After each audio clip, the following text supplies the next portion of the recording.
ছেলে মেয়ে দুজনেই আমার কাছে সমান। ওরা দুজনে ভালো থাকলেই আমরা ভালো থাকবো। চুপ করো তো, তোমার খালি এক কথা। আরে আছে আছে, ভাবার আছে। মেয়ে আর ছেলে সমান হয় নাকি? মেয়ে সব নিয়ে দুদিন পর পরের বাড়ি চলে যাবে, আর ছেলে হলো সোনার আংটি, বয়সকালের লাঠি গো। রমা, আজকালকার দিনে আর এমন নেই। কে দেখবে আর কে দেখবে না এসব আশা করা যায় না। আর দেখো, আমাদের মেয়ে সংসারের জন্য কম কি করে। আর আমার ছেলে বুঝি ফেল না? ছেলের তো সংসারের জন্য কোনো চিন্তাই দেখি না। সে খালি নিজের শরীর স্বাস্থ্য নিয়েই পড়ে আছে। এমন বলো না, আমার খোকা আমার প্রাণ। ও সংসারের চিন্তা ঠিকই করবে। এখন তো খোকা ছোট, বড় হোক দেখবে ওই সব করবে। আচ্ছা আচ্ছা, করলেই ভালো। ছেলেটার দিকে তুমি ভালো করে লক্ষ্যই দাও না। ওর জন্য আলাদা করে যা আনি ও তো মেয়েকেও ভাগ দিতে হয়। ভাগ দিতে হয় মানে? ওরা দুজনেই আমার কাছে সমান। তুমি মেয়েকে এমন অবহেলা করো না রমা। মেয়ে মানুষ, ওকে মাথায় করে রাখার মতো কি আছে? এই আমাকেই দেখো না, আমি জন্মানোর পর বাবার মাথায় হাত পড়ে গেছিল। বংশ রক্ষা হবে কিভাবে? বাবার ব্যবসায় হাল কে ধরবে? পরে অবশ্য দুই ভাই হওয়াতে বাবা বেশ খুশি হয়েছিল। সে যুগ আর এ যুগ আলাদা।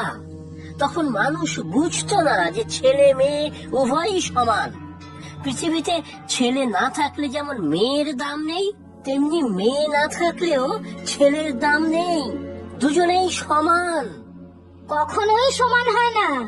রান্না বান্না ঘর কন্যার কাজ না জানলে সেই মেয়ের কোনো দামই নেই, সে যতই লেখাপড়া জানুক না কেন, বুঝলে? রান্না ঘরের কাজ সকলের জানা উচিত। কেউ বলতে পারে কখন কোন পরিস্থিতির সম্মুখীন হতে হয়? এই তো আমাকেই দেখো না, মাঝে মধ্যেই কাজের জন্য শহরে যেতে হয়। তখন একাই রান্না বান্না সব সামলাই। খোকাকেও সব রকম কাজ শেখাও রমা। কে জানে কখন কোন পরিস্থিতিতে পড়তে হয়। চুপ করো তো, খোকার এসব শিখে কি হবে? হ্যাঁ, খোকা কি পরের ঘরে যাবে নাকি?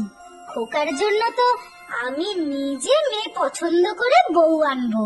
দেখবে কেমন ঘরের কাজ করবে, সঙ্গে আমাদের সেবা করবে।